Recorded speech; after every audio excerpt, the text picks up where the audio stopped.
Hello students, आज जो है हम क्लास 9th का अभी जो 18 अगस्त को सेट का एग्ज़ाम हुआ था उसको सॉल्व करेंगे। आप लोगों को जिस भी क्वेश्चन में जो भी प्रॉब्लम है आप वो क्वेश्चन इसमें से देख सकते हो। और जो फंडे जो है आपके कि आपका अगर बेस जो है क्लियर नहीं है, किसी क्वेश्चन का आपको आता है लेकिन बेस क्लियर नहीं था कि ये क्वेश्चन कैसे किया गया, तो वो भी मैं इसमें थोड़ा क्लियर करूँगी। थोड़ी डिटेल में आप लोगों को बताऊँगी कि कैसे कैसे क्वेश्चन को हम सॉल्व कर सकते हैं और इस टाइप में कैसे क्वेश्चन और आ सकते हैं। तो जो पहला क्वेश्चन था वो है, निम्न में से कौन सी संख्या प्रीमेय संख्या नहीं है, यानी कि रेशनल नंबर जो है रेशनल नंबर नहीं है, नॉट ए रेशनल नंबर। अब सबसे पहले ये देखो कि रेशनल नंबर और इरेशनल जो नंबर है, इरेशनल नंबर यानी कि प्रीमेय, हिंदी में प्रीमेय और अप्रीमेय, कौन सी संख्याएं प्रीमेय होती हैं और कौन सी अप्रीमेय होती हैं। तो प्रीमेय संख्याएं वो होती हैं जिनको हम जो है, देखो नेचुरल नंबर सारे प्रीमेय होते हैं, ठीक है। इंटीजर सारे प्रीमेय होते हैं, यानी कि प्राकृतिक संख्याएं, पूर्ण संख्याएं, पूर्णांक जो हैं, ठीक है, ये सारे क्या होते हैं, प्रीमेय होते हैं। प्लस वाले, ज़ीरो वाले, माइनस वाले और rational number p by q की फॉर्म में जिनको हम लिख सकते हैं q not equal to zero, ये सारे जो हैं जैसे 3/5 है या -5/7 है, इस टाइप के जो भी हैं वो सारे जो हैं प्रीमेय संख्याएं होती हैं।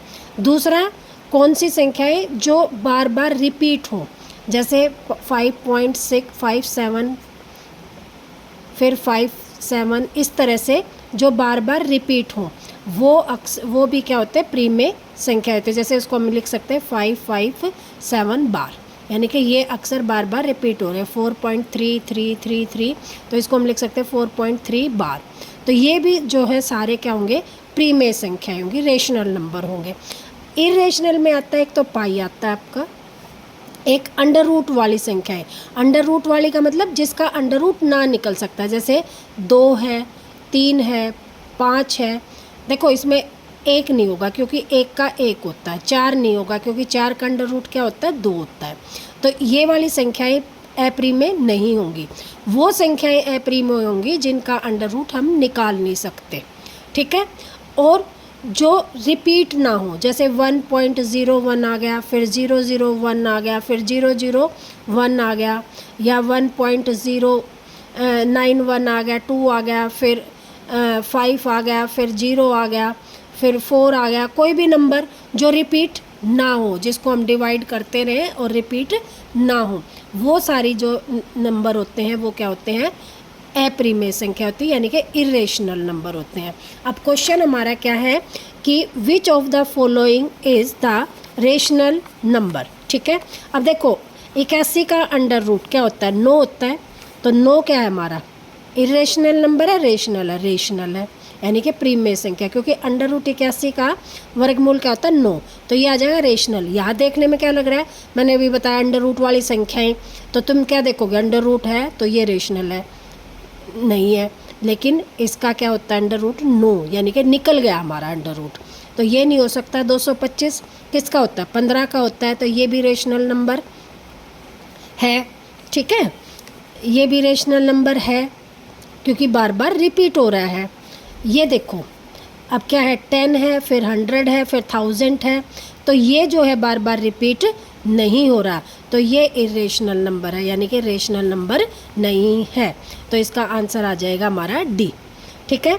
नेक्स्ट जो क्वेश्चन है कि P x x minus 2 x plus 1 है, तो ए पी 1 का मान क्या होगा। अब देखो इस तरह के क्वेश्चन है कि एक्स माइनस 2 और एक्स प्लस 1, पी एक्स और P1 निकालना हमने। देखो x की जगह हमने क्या रख दिया, 1, यानी कि इस x की जगह हमें क्या रखना है, 1। तो 1 माइनस 2 और यहाँ आ गया 1 प्लस 1, x की जगह हमने क्या रख दिया, 1। तो ये देखो यहाँ क्या आ गया, -1 और यहाँ क्या आ गया, 2। तो हमारा आंसर आ जाएगा -2, ठीक है। फिर देख लो क्या किया हमने, 1 है, 1 की जगह हमने क्या रख दिया, 1 -2 और 1 + 1, तो 1 + 1 तो क्या होगा 2, और ये माइनस का ये प्लस का माइनस हो जाएगा, और बड़ा को 2 है माइनस का, तो हमारा आंसर आ जाएगा -2। तो ये वाला जो ऑप्शन है हमारा बी ऑप्शन ठीक होगा। ठीक है,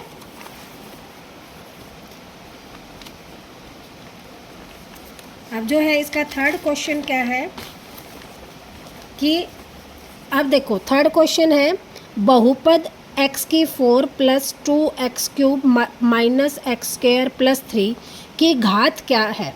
ठीक है, अब घात डिग्री क्या होती है, जो देखो डिग्री तो वैसे क्या है, इसकी पावर 3 है, इसकी पावर 2 है, इसकी पावर 4 है, लेकिन पूरी जब मिल जाते हैं तो बहुपद बन जाता है, और बहुपद की पावर क्या होगी, जो हाईएस्ट पावर होगी। अब देखो इसमें सबसे बड़ी कौन सी है, ये 4 है, ये 3 है, ये 2 है, तो सबसे बड़ा क्या है 4, तो इसकी पावर क्या हो जाएगी 4, ये आंसर आ जाएगा हमारा। ठीक है, आगे है तरबूज के हीरोन का फार्मूला। हीरोन का फार्मूला हमें सबको पता है क्या होता है, √S, S - A, S - B और S - C, बस यही आंसर होगा हमारा। ठीक है, नेक्स्ट है कौन सा व्यंजक एक बहुपद है। एक बहुपद क्या होता है, जिसमें बहुपद क्या होते हैं, सबसे पहले ये देखो बहुपद क्या होते हैं। बहुपद होते हैं जिसमें जो चर होता है, यानी कि जो वेरिएबल होता है, ठीक है, जैसे x है, s है, t है, इनकी पावर जो है वो पॉजिटिव हो, 1 हो, 2 हो, 35 हो, 100 हो, कुछ भी हो, 1000 हो, लेकिन वो क्या हो, पॉजिटिव हो। ठीक है, ना तो अंडर रूट में हो, या जैसे 1/2 हो गया, 3/4 हो गया, इस तरह से भी ना हो, और माइनस में भी ना हो, नेगेटिव भी ना हो। ठीक है, तो अब देखो पहला ये क्वेश्चन देखो, अब इसमें क्या है, ये अंडर रूट में है तो ये बहुपद नहीं है। अब इसमें y नीचे है, ऊपर लाएंगे तो क्या हो जाएगा -1, तो ये भी बहुपद नहीं है। अब इसमें भी 3/2 आ गया तो ये भी बहुपद नहीं है। ये है बहुपद, क्योंकि इसमें x की पावर क्या है 1 है, तो 1 क्या है, पॉजिटिव संख्या है, तो ये हमारा बहुपद हो जाएगा। ठीक है, नेक्स्ट क्वेश्चन है 5 एक प्रीमेय संख्या। हमें पता है 5 प्रीमेय संख्या है, प्रत्येक प्राकृतिक संख्या एक प्रीमेय संख्या होती है, तो ये भी क्या है, ठीक है कि प्रत्येक प्रीमेय संख्या क्या, प्राकृतिक संख्या एक प्रीमेय संख्या होती है। क्यों, क्योंकि देखो प्राकृतिक संख्या क्या होती है, 1 2 3 अप टू 100, जितनी संख्याओं को हम गिन सकते हैं वो सारी हमारी क्या होती हैं, जिन संख्याओं को हम गिन सकते हैं वो क्या होती है, प्राकृतिक संख्याएं। ठीक है, तो इन संख्याओं को गिन सकते हैं वो प्राकृतिक, तो वही क्या होगी, प्रीमेय। ठीक है, तो ये है इसका आंसर आएगा कि ए भी ठीक है कि 5 प्रीमेय संख्या है, और हर प्राकृतिक संख्या प्रीमेय संख्या होती है। ठीक है, तो इसका ये भी कथन सही है, तो इसका आंसर आ जाएगा ए। अभिकथन और कारण दोनों सही है, और ए जो है उसकी सही व्याख्या करता है, क्योंकि 5 क्या प्राकृतिक संख्या है और प्रत्येक प्राकृतिक संख्या प्रीमेय संख्या होती है, तो इसका आंसर आ जाएगा ए। ठीक है, नेक्स्ट क्वेश्चन है 0.47 बार को पी एंड क्यू की फॉर्म में लिखना है। ठीक है, देखो अब इस तरह के क्वेश्चन होते हैं, तो हम सबसे पहले देखते हैं बार। बार किस पे है, 7 पे। ये डंडा जो होता है इसको हम बार बोलते हैं। इस डंडे का मतलब क्या होता है कि जो जिसके ऊपर भी ये डंडा होता है वो बार बार रिपीट होता है। तो हम इसको लिख सकते हैं x = 0.4777 अप टू 100, यानी कि 7 को हम कितनी ही बार लिख सकते हैं। ठीक है, अब देखो इसमें हम क्या करते हैं, जितने अक्षरों के ऊपर बार होता है, जैसे इसमें 1 के ऊपर है तो 10 से मल्टीप्लाई करेंगे, 2 के ऊपर होता है तो 100 से, 3 के ऊपर रहता है तो 1000 से। अब 1 के ऊपर है तो हम किससे मल्टीप्लाई करेंगे, 10 से। अब 10 से मल्टीप्लाई करेंगे तो 10 तो x हो जाएगा, और यहाँ पर देखो 10 से मल्टीप्लाई करेंगे तो 1 पॉइंट आगे आ जाएगा, 4 पॉइंट क्या बन जाएगा, 777 अप टू 100। अब क्या करेंगे, इस वाले में से ये वाली संख्या हम घटा देंगे, तो ये आ जाएगा x अपॉन क्या आ जाएगा 0.4777 अप टू 100।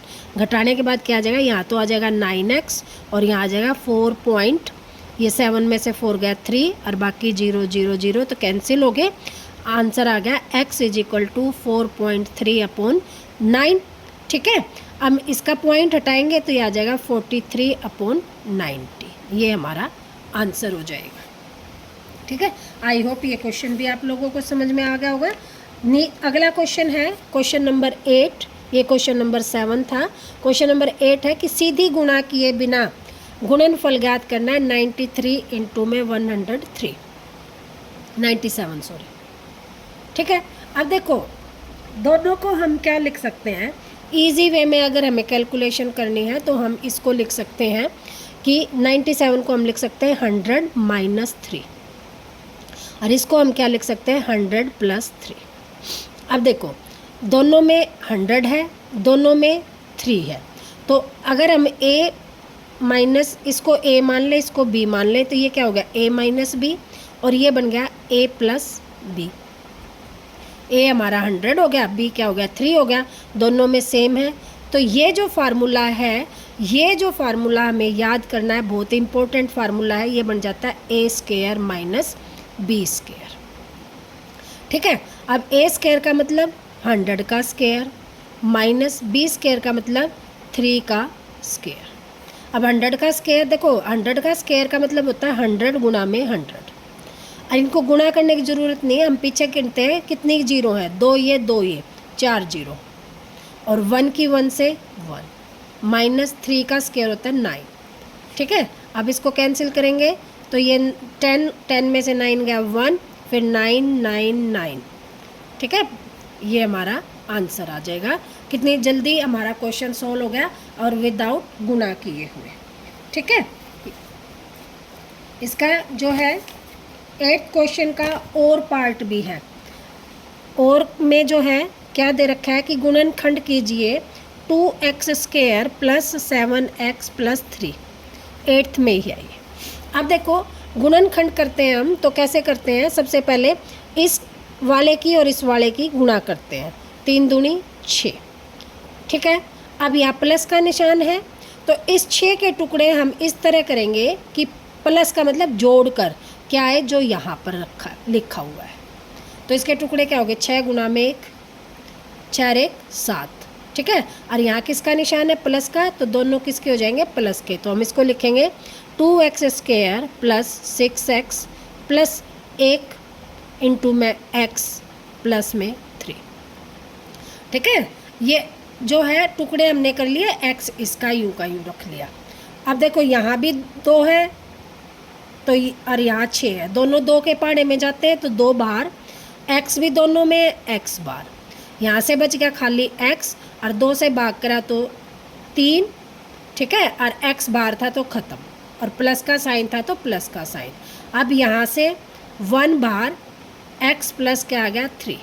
अब दोनों ब्रैकेट एक जैसी है तो यहाँ बन जाएगा x प्लस 3, और यहाँ आ जाएगा ये बच गया 2x, और ये आ गया प्लस 1, ये हमारा आंसर आ जाएगा।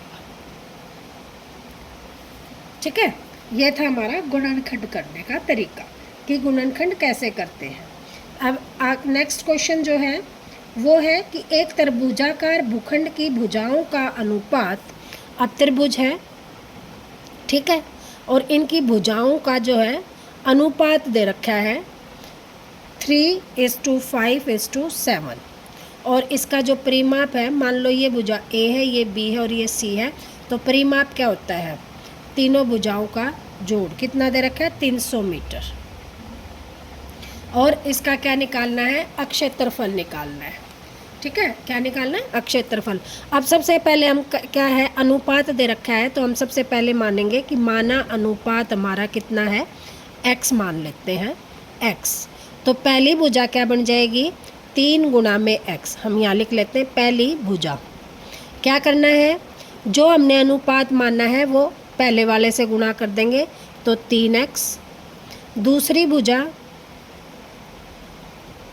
क्या हो जाएगी दूसरे वाले से गुणा 5x, और तीसरी भुजा क्या हो जाएगी 7x। ठीक है, अब जो परिमाप होता है वो क्या होता है, परिमाप होता है तीनों भुजाओं का जोड़, यानी कि 3x plus 5x plus 7x, और परिमाप हमारा दे रखा कितना 300, तो इज इक्वल टू क्या कर देंगे 300, ये मीटर में मान लेते हैं हम, क्योंकि भुजाएं अनुपात दे रखा है मीटर में, तो भुजाएं किस में है, मीटर में। ठीक है, तो ये कितना आ जाएगा, 7 और 5 12, 12 और 3 15, 15x इज इक्वल टू 300 और x इज इक्वल टू आ जाएगा हमारा 300 बटे में 15, तो 15 दूनी 30 और 0, तो हमारा क्या आ गया, x बराबर आ गया 20। x 20 आ गया तो पहली भुजा क्या हो जाएगी, 3x का मतलब क्या है, 3 गुना में 20। ठीक है, कितनी आ गई, 60। दूसरी भुजा 5 गुना में 20, 100। और तीसरी भुजा क्या आ जाएगी, 7 गुना में 20 यानी कि 140। अब हमें क्या करना है, हमें फार्मूला लगाना है। परिमाप का फार्मूला क्या होता है, ये नहीं, परिमाप का तो हमें पता है 30 है। एस निकालना है, एस क्या होता है, अर्ध परिमाप यानी कि 300 बटे में 2, 150। अब अक्षेत्रफल निकालना है। त्रिभुज का क्षेत्रफल क्या होता है, क्या होता है, under root S, S minus A, S minus B, S minus C. ठीक है, अब ए क्या है हमारी पहली भुजा, बी क्या है दूसरी भुजा यहाँ से, और यह आ गया 150, 150 माइनस 60, 150 माइनस 100 और 150 माइनस 140। ठीक है, अब इसका करेंगे तो 150 तो एज इट इज़, गुणा में यहाँ से ये घटेगा तो कितना आ जाएगा, 90, 0, 15 में से 6 गए 9, यहाँ से 50, यहाँ से 10। ठीक है, अब देखो 150 को हम क्या लिख सकते हैं, 15 गुना में 10, 90 को क्या लिख सकते हैं, 9 गुना में 10, 50 को 50 गुना में 10 और 10 है एक पेयर, एक पेयर। ठीक है, अब देखो ये आ गया एक पेयर यहाँ से तो एक बाहर आ गया, एक पेयर यहाँ से तो एक बाहर आ गया, अंदर रह गया एक तो ये 15, एक ये 5, ठीक है, और एक ये 9 है। 9 का अंडर रूट क्या होता है, 3, तो इसको भी हम बाहर ले लेते हैं। ठीक है, तो ये क्या आ जाएगा 300, और 15 को हम क्या लिख सकते हैं, 5 गुना में 3 और एक 5 ये है, तो एक पेयर ये बन गया हमारा 5 का। ठीक है, इसको भी बाहर ले लेंगे तो हमारा आंसर आ जाएगा 5 तिये 15, 1500 बटे अंडर रूट 3। ठीक है, ये आ जाएगा मीटर स्क्वायर, ये हमारा आंसर आ जाएगा।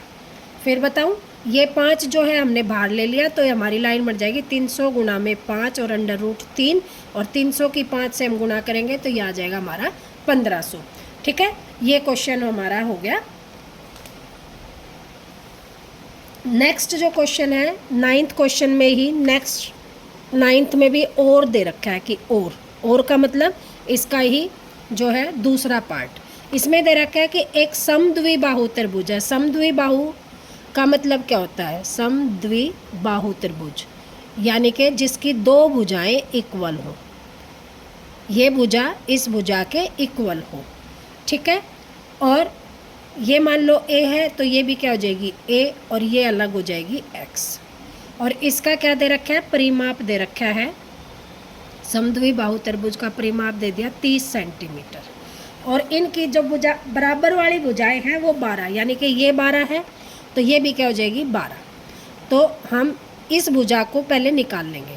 कैसे निकाल लेंगे कि देखो 2 भुजाओं, तीनों भुजाओं का जोड़ यानी कि ये 12 प्लस 12 और ये x बराबर क्या हो जाएगा 30, तो 24 प्लस x बराबर में 30, तो x बराबर क्या हो जाएगा 30 माइनस 24 6। ठीक है, और दूसरी क्या है कि हमें s निकालना है। s बराबर क्या हो जाएगा, परिमाप का आधा यानी कि 15। अब वही अक्षेत्रफल का फार्मूला लगा दें, क्या होता है under root s, s minus a, s minus b और s माइनस c। अब s हमारा क्या है 15, 15 माइनस 12, 15 माइनस 12 और 15 माइनस 6। ठीक है, तो 15 में से 12 गए 3, 15 में से 12 गए 3, और यहाँ 15 में से 6 गए 9। अब देखो ये एक पेयर बन गया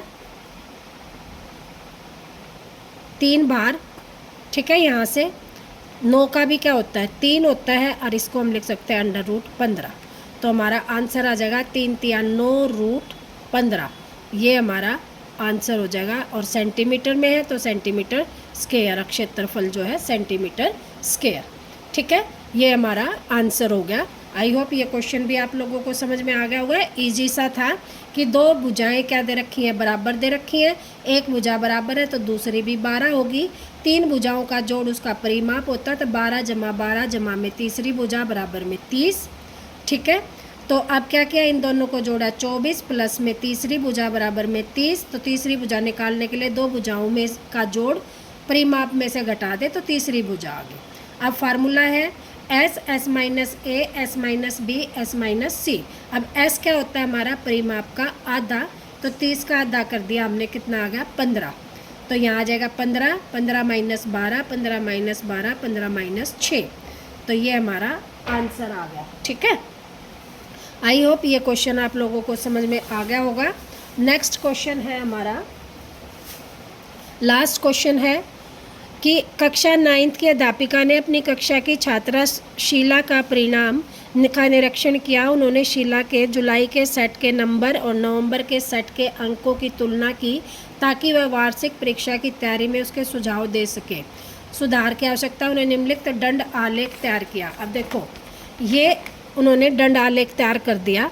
अब हमसे क्वेश्चन क्या पूछा है कि किस विषय में प्रदर्शन सबसे अधिक सुधार हुआ। अब देखो सबसे बड़ा ज़्यादा सुधार किस में हुआ, मैथ्स में। पहले 30 थे फिर 60 आए। औरों में क्या है, देखो गैप देख लेते हैं हम दंड आलेख का। सबसे ज़्यादा गैप किसका है, पहले वाले का, मैथ वाले का। तो सबसे इसका आंसर हो जाएगा मैथ्स, ठीक है। नेक्स्ट है किस विषय का प्रदर्शन खराब हुआ। अब खराब क्या है कि पहले जिनका कम था और फिर ज़्यादा आ गया तो वो तो बढ़ गया, और जिसका पहले ज़्यादा था फिर कम आया वो ख़राब हो गया। तो इंग्लिश का क्या था, पहले ज़्यादा था अब कम हो गया, तो इंग्लिश का प्रदर्शन क्या हो गया हमारा, ख़राब हो गया, ठीक है।